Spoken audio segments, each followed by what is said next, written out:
Hey everyone, and welcome to the Building Geniuses podcast, where we talk to geniuses throughout the commercial real estate and building automation industries, asking them how they've gotten where they are, who's walked alongside them, and how they're helping others along the way.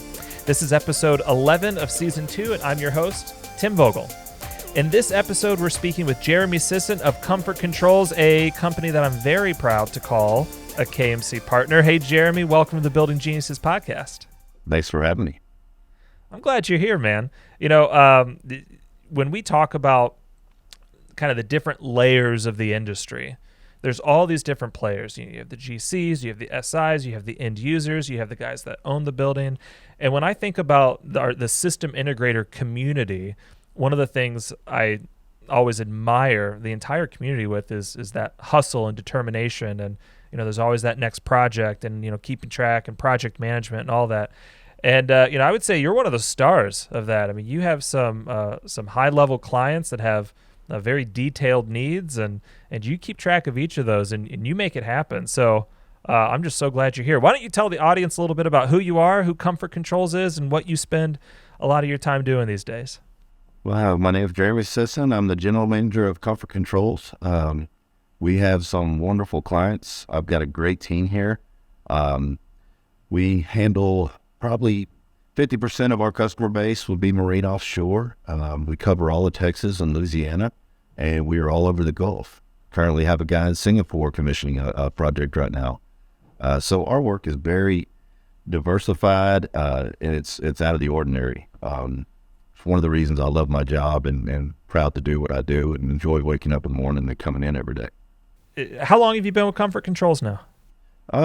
Coming up on 20 years. 20 years. That's amazing. And when was the first time, I want to talk about this a little bit more, but when was the first time that you went off and did an offshore rig opportunity?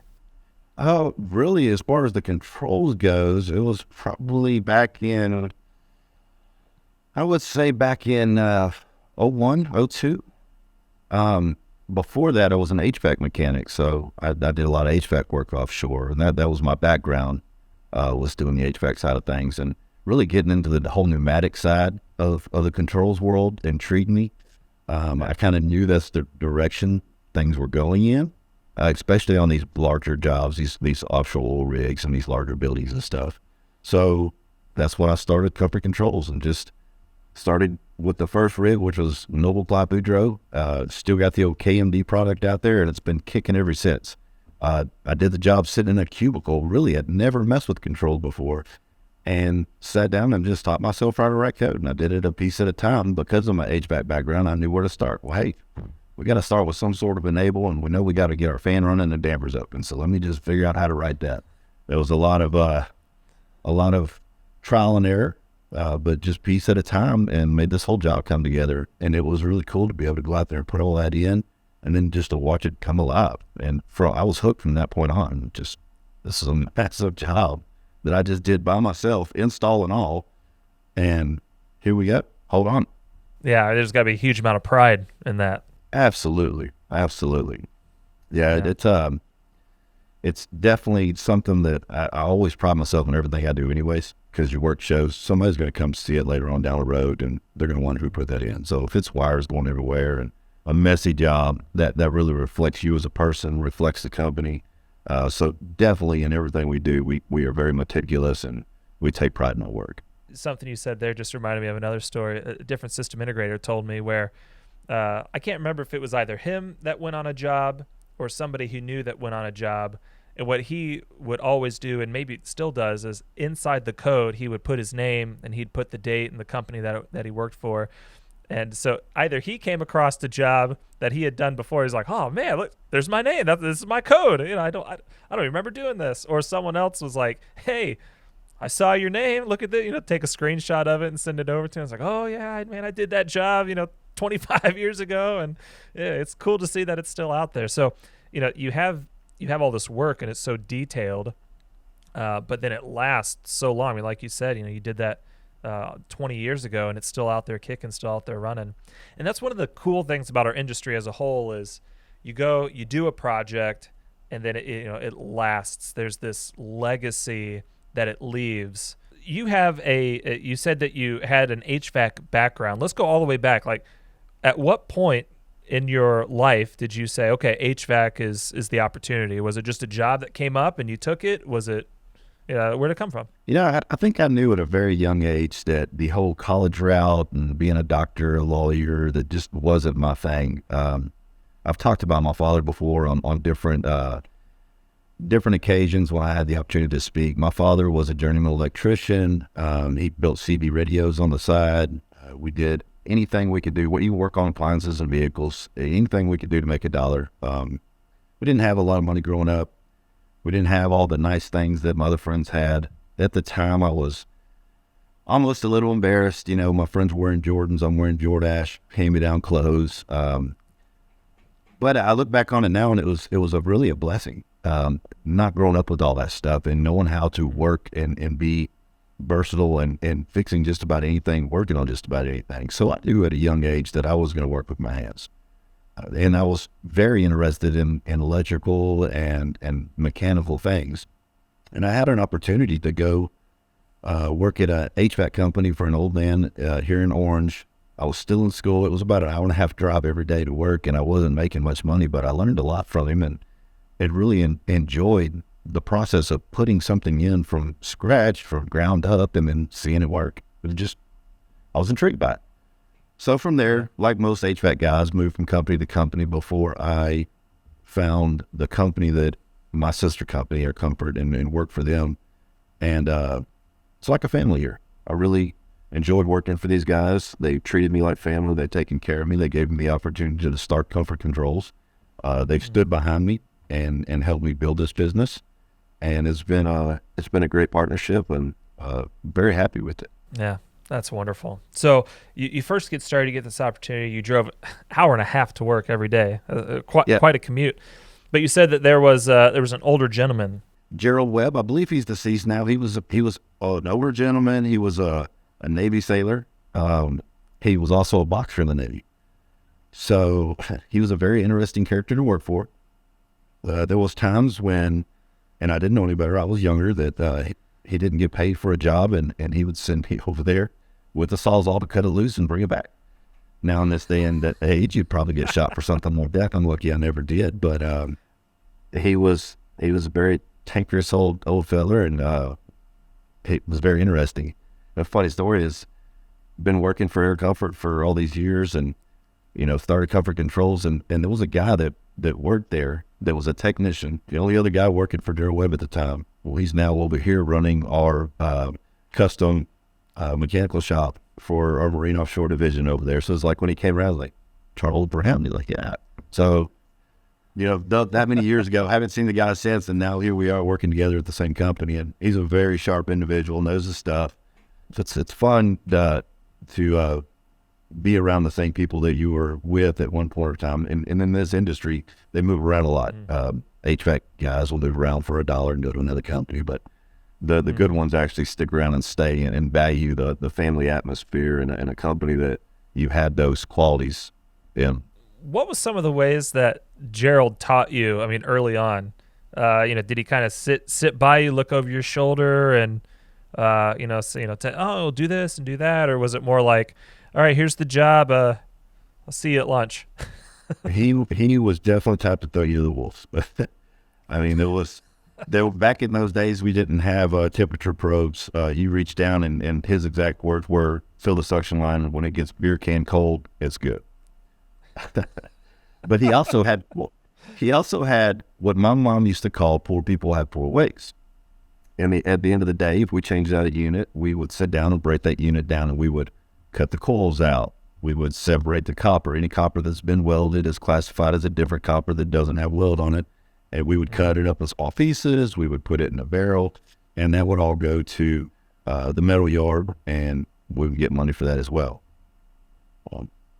But he definitely would throw you into the wolves. He would come out and help you if you were having a problem and couldn't get something figured out. But for the most part, I'm paying you, even though it wasn't very much, probably $9 an hour back then, go handle the job.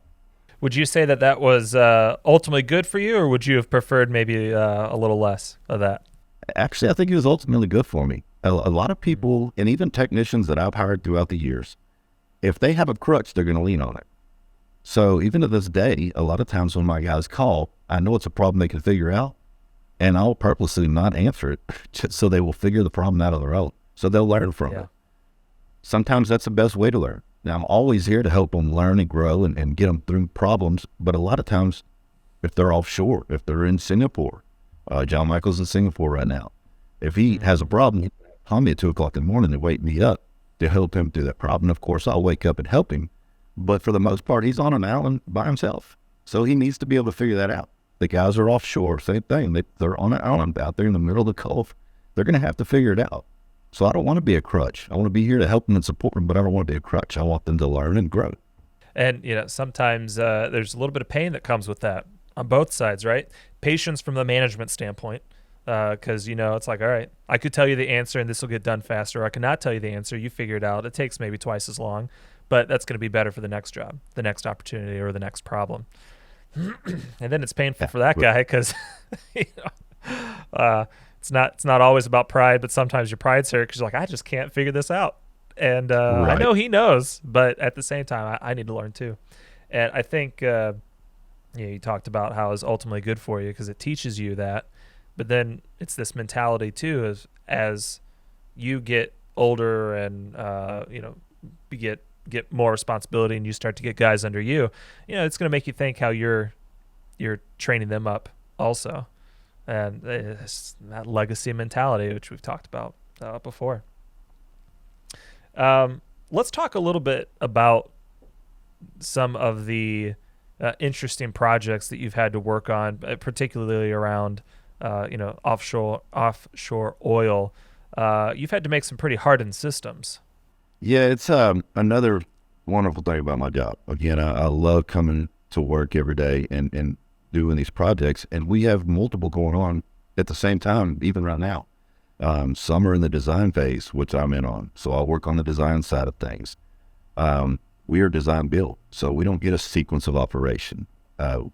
This is where the HVAC background comes in handy because as I'm designing this system and working with mechanical groups to design their portion of it, how we're going to control the equipment, what the equipment has to be rated for. Most of this equipment has to go offshore, so it's going to be built in 316 kitchen grade stainless. It's going to be exploding approved, copper coils. We've got to get extra staging in there. The equipment's going to be oversized to handle the heat load of these massive MCC and VFD rooms that they're going in. They've got to have 100% redundancy on them, because if one unit goes down, you're talking $1 million a day if you don't have some kind of backup on it. You've got to cool these MCCs down. So it's not a basic off-the-shelf program that you're just going to plug in, because every unit's different. Every unit is so unique to the area it's controlling and how we have to control it.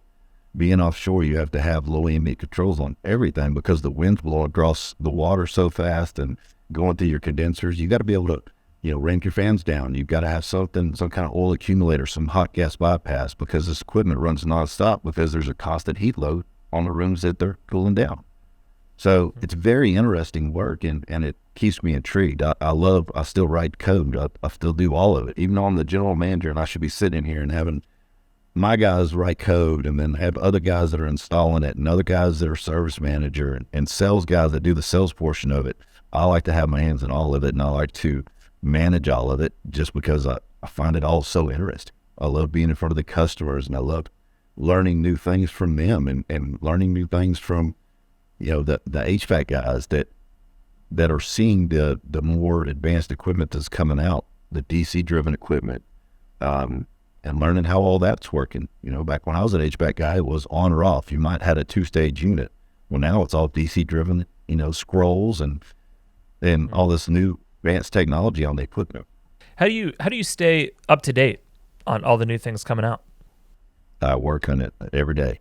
I just keep my hands in all of it. And that's what you have to do, because if you don't, just like in writing code, if you don't write code every so often, you're going to forget how to write code. It's not like jumping on a bike again after being off of it for so many years. There's just so much that changes with technology to where you have to be caught up on everything, all aspects of the job, or you will get left behind. You'll miss certain things or certain parts of the project that will actually cause you to lose money if you're not up to date on what it's going to take to make this piece of equipment work. You talk about pride in your work. Talk a little bit more about, I mean, I guess there's kind of, these are the things that need to be done, right? This thing, this device, this piece of equipment needs to do X, Y, and Z. But then there's pride that comes with that that says, okay, well, I could do X, Y, and Z, but I'm going to do it to the standards of A, B, and C. Correct. How do you think about those projects, taking that extra step, going above and beyond? And, how do you kind of fold that into your thinking and staying involved in each of these tasks? For one, every job is unique from the customer standpoint on what they expect. They all have a certain spec that's written around their company and their standard. We also have our standards here, cover controls on how we want to do things as well. So we have to incorporate their standards, whether it be wire color, wire size, type of wire, how they want it labeled from end to end, how they want it tagged from end to end. There's standards that they have that we have to follow. But as far as pride comes in, it's, again, somebody's going to come behind you and look at your work. You're going to be judged on your work, and that's going to reflect you and your company as well. Our work is just very meticulous and very, what's the word I'm looking for? Very, very unique, I guess, for each panel. It depends on, some of them we have to just cram so much in the panel, and it's hard to make everything perfect, and you can't have voltages running together, high and low voltages, so you have to separate all that. We want the client to come in ultimately and just look at our panel and look at our wiring and right off the bat just know this is going to be good quality, this thing's going to work, this is going to be a good job to have. That we want this panel. We're proud of this panel. We're proud of the graphics that we've got. We're proud of the controls because we know they're durable. They're proven to be durable. And then the relationship side of things. You can have the best product and the best outcome, but if they come in here and they see a bunch of wires run all over the place and things crooked on the back panel, not straight, it's just not a good product, and that's not what we want to do. Presentation is the first thing. I've full disclosure to you and the audience, I've never put together an official, panel for any job. Never done that. But I've been on quite a few jobs, and I've seen amazing panels where you don't want to touch anything because it looks so immaculate. But then you'll go to other panels. You're like, oh yeah, I'm not worried about touching anything because clearly there was no pride in putting this one together. They have the channels to run the wires, but no covers on it. It's like, all right, you almost did it.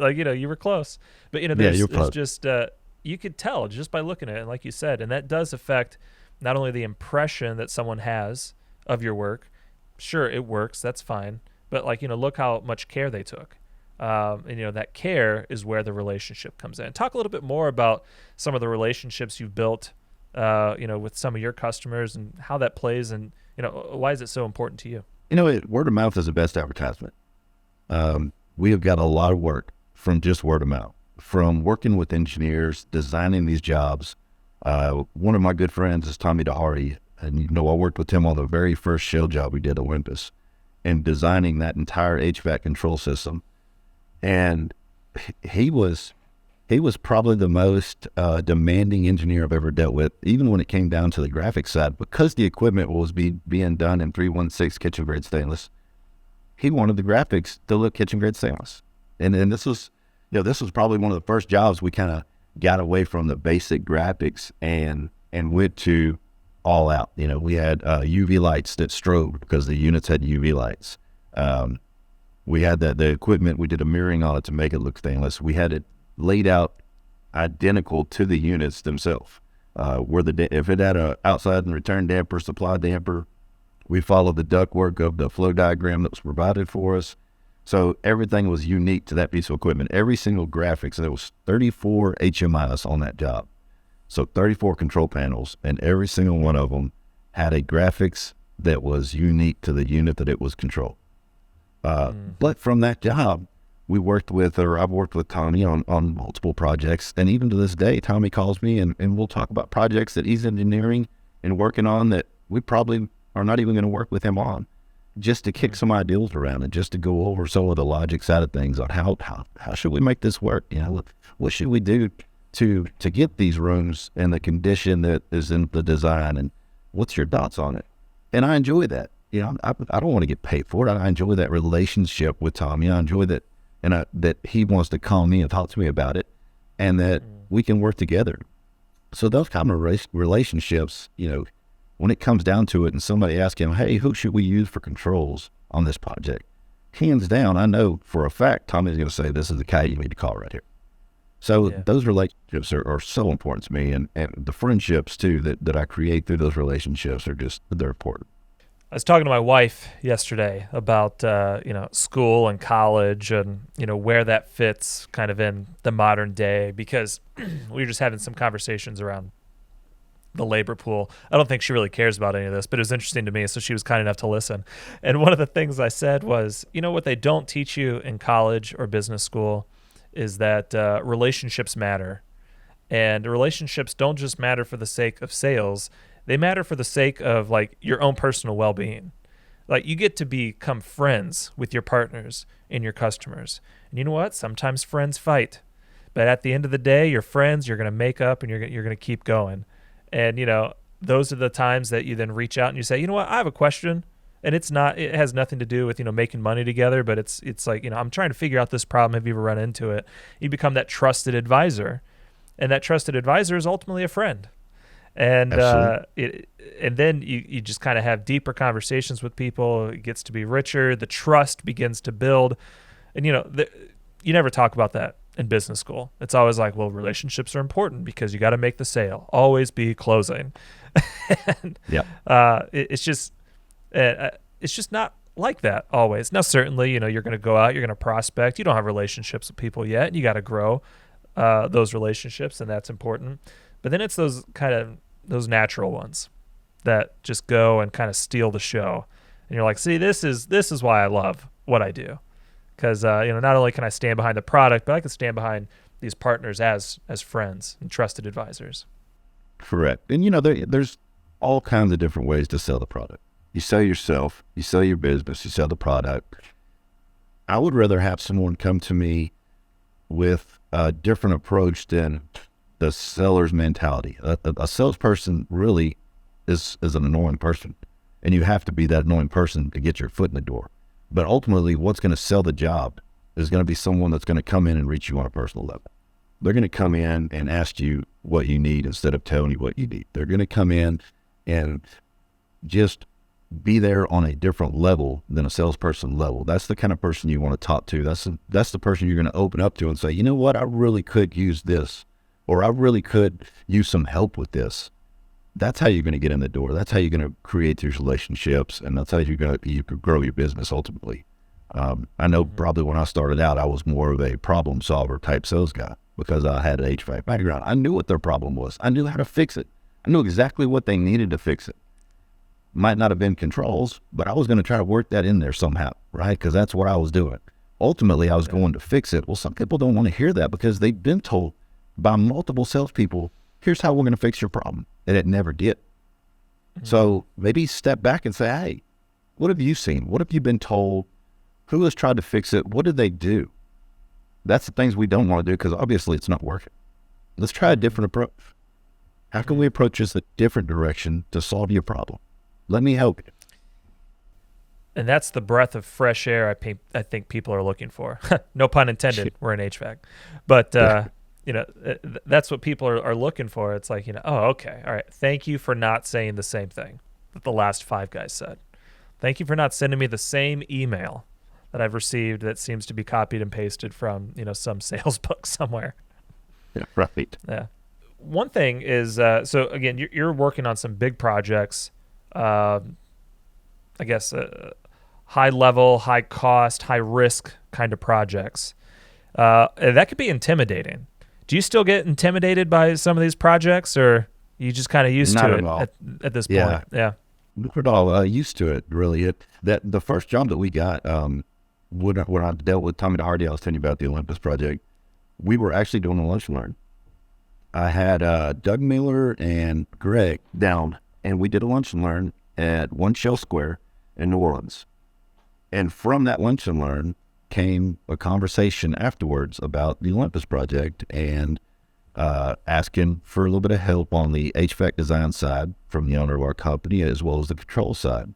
But I think there was 28 Shell engineers in there, or engineers that were working for Shell, some from WS, now some smaller engineering groups. But that was intimidating. Being in front of all those engineers and talking about the product and talking about our services, and then getting hit with the questions they were asking. So luckily I had a lot of backup there. But over the years, it's just gotten to where I would have been intimidated way back when to talk to an engineer and sit in front of an engineer, because I'm not an engineer. But being comfortable enough with what I do, what I can do, and knowing that it's okay not to know, that I can find out. If you got a question and I don't know, I'm not going to try to BS you. I'm just going to say, you know what? Do a little research. I'm going to get back to you, but I'm going to find you the right answer. So if you could go back to 20 or 15 or 20 years ago, Jeremy, who was intimidated by these projects, maybe one of the things you would say is, it's okay not to know. What else do you think you'd tell yourself? Don't be scared. Just go for it. Aim for the stars. That's the same thing I tell my kids. Even if they don't want to go to college, they want to do some sort of trade school. Same thing my mother told me. Don't be scared. You can do anything you want to. Set your mind to it and just go for it. I know you're smart enough. Kids these days concern me. Our future concerns me. There's so much YouTube now, and they feel that they can go out and make YouTube videos and drive Lamborghinis and all this stuff. They sell video games. So, some of the things we just discussed, those reaching customers and having that personal relationship or developing good communication skills, they're not getting those anymore. We try to limit how much our kids play on video games and try to get them in front of us and socialize. But I'm noticing that there's a lot of social awkwardness in the newer generation coming up. And I believe that's why they don't have that push to get out there and meet people, and video games, it's just scary. Yeah. I like to joke sometimes, I get two young boys, right? And one of the things that they like to play is Minecraft. And the last month or so, they've gotten me into it also. So now, like, the three of us will sit down on the couch for an hour and, we'll build ships and we'll build houses. And it's a lot of fun to interact with them. But, when we're all done, not always, but, from time to time, I'll say, so yes, what did we build today? What did we make? Oh, we did this, we did that. It's like, yeah, but I mean, like, actually, like, what did we actually accomplish today? Nothing. We entertained ourselves, and that was fun. But we didn't build anything.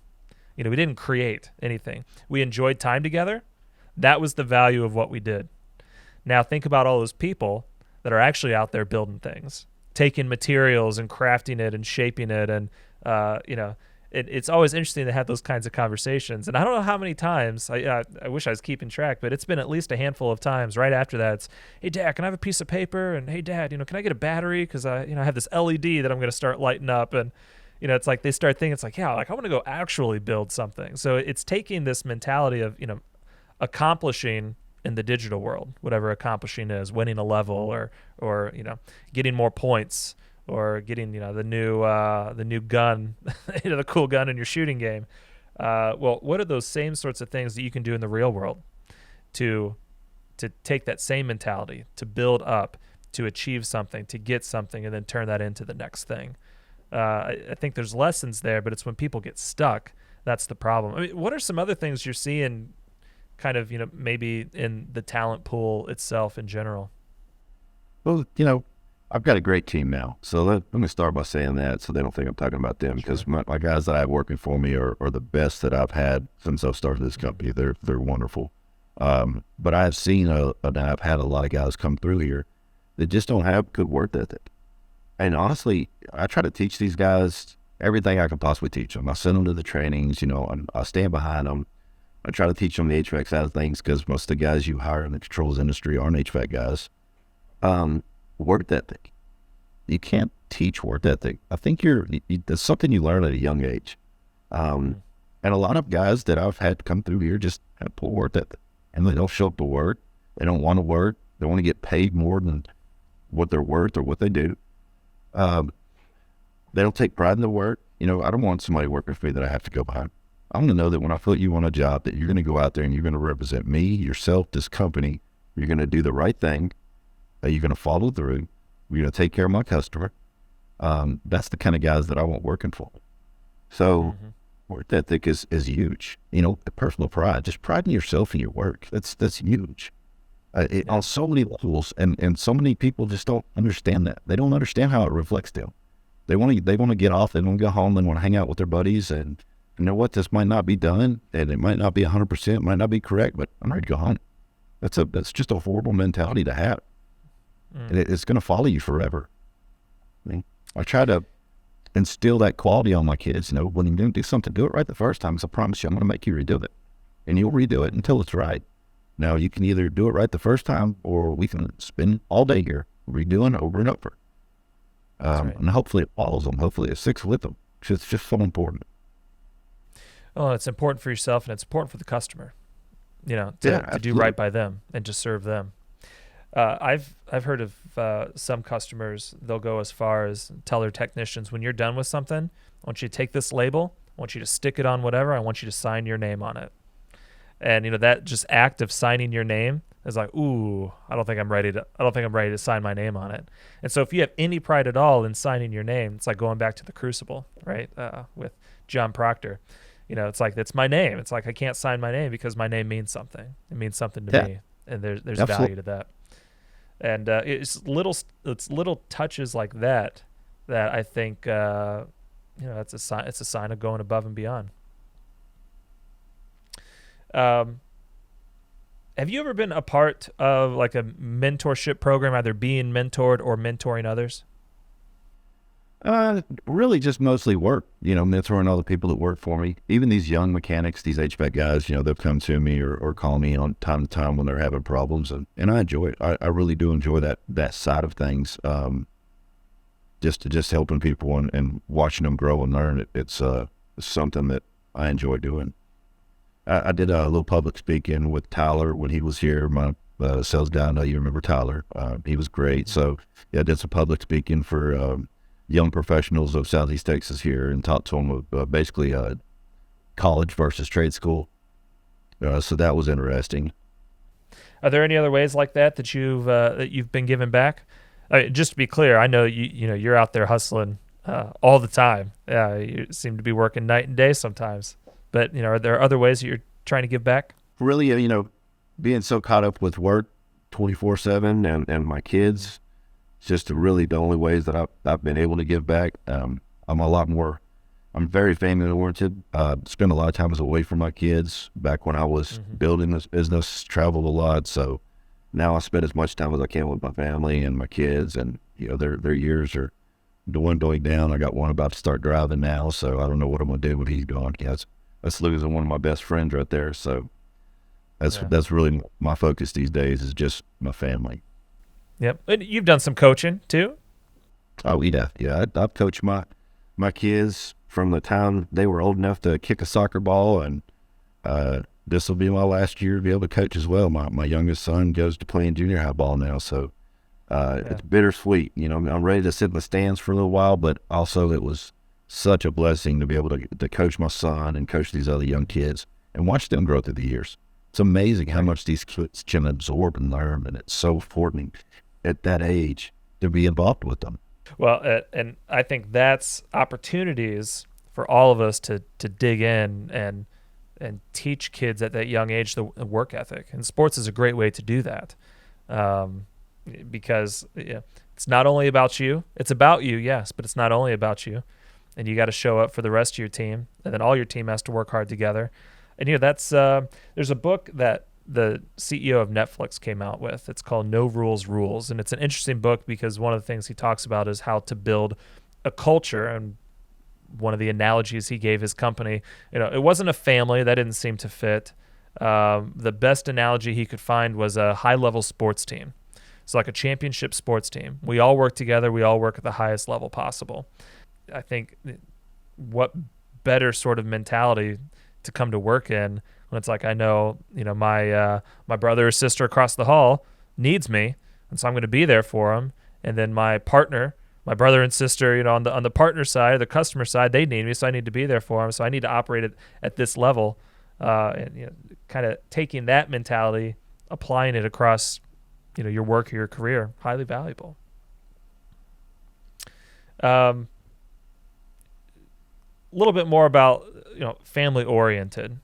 I know family is important to you. Family is very important to me as well. What's some advice that you would give, technicians or other SIs, to think about family? Because, and I guess I'm coming from this from an angle of, you said you spent a lot of time away early on, and now you're focused on family. So, what's some advice? How do you balance that? That's a very hard thing to balance, Tim. Being that I didn't grow up with much, and these days I kind of appreciate not growing up with much, to be honest with you. Back in those days, it was tough, and I always wanted more when I got older. So my push up until the last 5 years or so was always to have more, have what I didn't have when I was a kid, to give my kids more. But I look back now and think about when I was a kid, how much time that we spent, playing board games in the living room, and not because we didn't have video games. There was a lot of family time, and I missed out on that chasing a dream, chasing a dollar. I built a successful business, and yes, I've given my kids everything that I always wanted when I was younger, but I also missed out on a lot too. So my best advice would be to just spend as much time as you can with your family, and you really got to decide for yourself what's more important and what you want out of life. What really gets things for you. I've got to a point now in my life where I've got everything I need and more. Really, I could have been just fine with just my family and a lot smaller house and a lot less things. But it was okay. That was a dream I had to follow and a goal I had in my personal life. Now I just want to step back and I want to enjoy the fruits of my labor, and I want to enjoy my baby. Still got them at home. No, that's great. I've worked for other companies where, I've seen the same thing. Sales guys are gone 4 or 5 months straight out of the year, right? I mean, you're gone a long, long time, and they do well, but there's a lot of challenges that come with that, and so trying to learn from that, and being honest about it. Say, I did do I did work maybe more than I should have, and some of the mentors in my life have been very honest with that as well. But I've been able to learn from that honesty, like learn from your honesty, and how 2 young boys, how could I learn from those kinds of experiences and make sure that I'm prioritizing the right things. So hearing that from you, I mean, just thank you, just like I've thanked other mentors in my life. That's wonderful and helpful, and again ripples out these positive impacts through the relationships that you build. So here's kind of an interesting thing. Let's go back to career and you growing up and learning in the industry. When you first started, did you have a mindset for your employer to be profitable? Like, I want to be profitable for my employer, or was it more of a, I have tasks I need to do? Does that make sense? So coming from the HVAC side of things, I knew that I didn't want to climb an attic the rest of my life. I knew that I didn't want to work offshore and be on my tools the rest of my life. Again, I'm thankful that I was given the opportunity from the owners to start this company, especially being that we lost money the first few years. It took a while before we actually started turning a profit because of the overhead, because of the lack of work that was coming through, and trying to build a name. People in this area didn't know who KMC were. They knew the Johnson Controls and the big companies, right?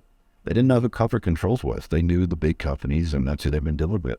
So to get in these jobs and to build these relationships took time. And it worked. Everything paid off. Luckily, thank God.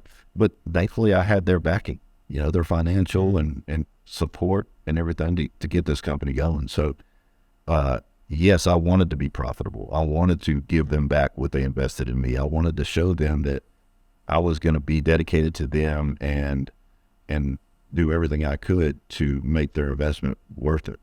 There's an industry group that does a lot of training for HVAC technicians. And one of the things they say is, we want the technicians to have a mindset around profitability, because that's what's going to change your 8 to 5 or 9 to 5 technician that you're paying into a valued asset that you can't pay enough, right? It's like, this is the guy or gal that we want to stay, because they're thinking less so about, all right, here are the steps and the to-do lists, and more about, here's how I'm bringing value and making money for my employer.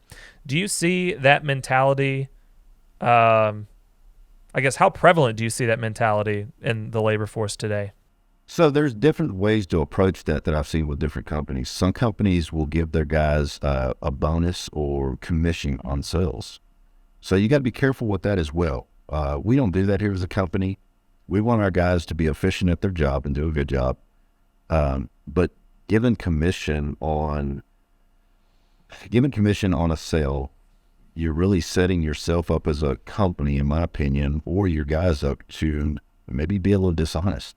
What if the customer doesn't need a new condensing unit, but he wants that little $100 check, so he's going to upsell the condensing unit? Well, yeah, you're going to make money as a company, but at what expense? Yeah, again, it goes back to, are you serving that customer that's in their best interest, right? Right, and what's in your best interest is the company's best interest. So you really got to be careful how you approach that. Yeah, you want your guys to make more money. You want them to be successful. You want them to sell equipment. But do you want them to sell equipment that is not needed, or, the customer doesn't really want because they want to get that little bonus check for selling something? So yeah, then you get different breeds of people in this industry, HVAC and stuff. So you got to be careful with that.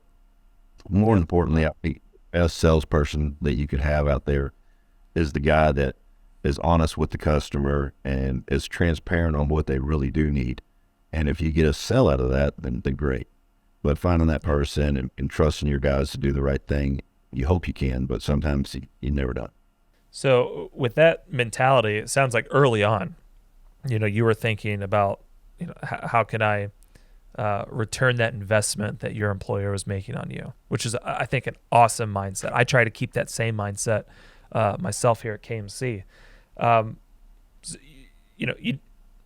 What that leads me to is my next question around, the business side of the organization, coming from being an HVAC tech and, being highly involved in every aspect of the business.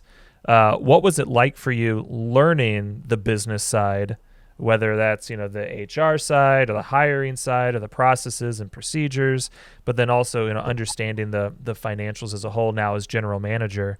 What was sort of your path there? How did you learn that? And what maybe advice for other people could you give? Well, luckily I had the owner to lean on the financial side of things.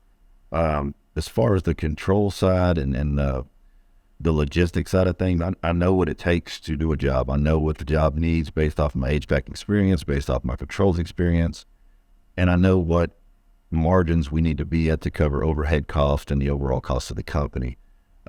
So I did have the owner look over, the first jobs I bid, hey, can you look over this with me? Make sure I'm not missing anything, kind of double check my work. And from there, it just got to a point where, here I am quoting, these huge jobs, or just the smallest thing can cost you money if you miss it, that he knows then after all these years that he doesn't even need to check it. I don't have to go ask him to check it, and he knows I'm going to be covered on it. But yeah, it was very, very different stepping into the financial side, the business side of the company, from just being a hands-on technician and controls guy. But it's been fun to learn, and I'm still learning. Every day I learn something new. I sit down at the end of the year and go over the financials with the accounting department and look at where I did good or where I fell short, and learn from that. Ask questions, how can I fix this? What do I need to do to make this better for the next year? And how can I grow from here? Mm-hmm. And having that open book policy where I can go sit down with them is huge too. A lot of guys don't have that opportunity to really see where you're falling short. Somebody can tell you, but really to sit down and explain it to you and show you the numbers and all that, it's big. Yep. Yeah. And when you're so intimately involved, the more you do it, it just becomes more second nature to you also. Yeah. If you weren't as involved, you may not recognize those little things that could ding you along the way and, cause a problem. Again, ripple effect. That's right. You want to know it. You want the next job to be better and more profitable, right? You want to not only grow on the quality work side of things, you want to make every job better than the last one as far as quality goes and as far as performance, but you also want to make it more profitable. You want to make it better on the money side too as well. So it's a living, breathing machine here, man, that every part of it plays a role, and you want to make sure every part of it is doing the best in its role that it possibly can. What are some of the opportunities in the industry that you're seeing right now, or like, you know, new technologies coming down that you really see as kind of impacting the near term? There's a big push going around, you know, for green energy and stuff. We're doing some green energy projects, some windmill farm stuff that we're doing. A new AI product, which I know you're familiar with. I see that coming before long. I think a lot of people are still skeptical because they don't really know about it. There's not enough out there if you're really not digging for it on it. But Yeah. I think AI is going to be the next big thing, and we'll start seeing it in a lot of these bigger cities and bigger projects. Yeah. Do you see any, I guess, how do you view the autonomous side of these kinds of technologies? Do you a little skeptical? Are you interested in it? Do you see it as a huge benefit? Or are you still trying to just, you know, figure it all out? I'm still trying to wrap my mind around it.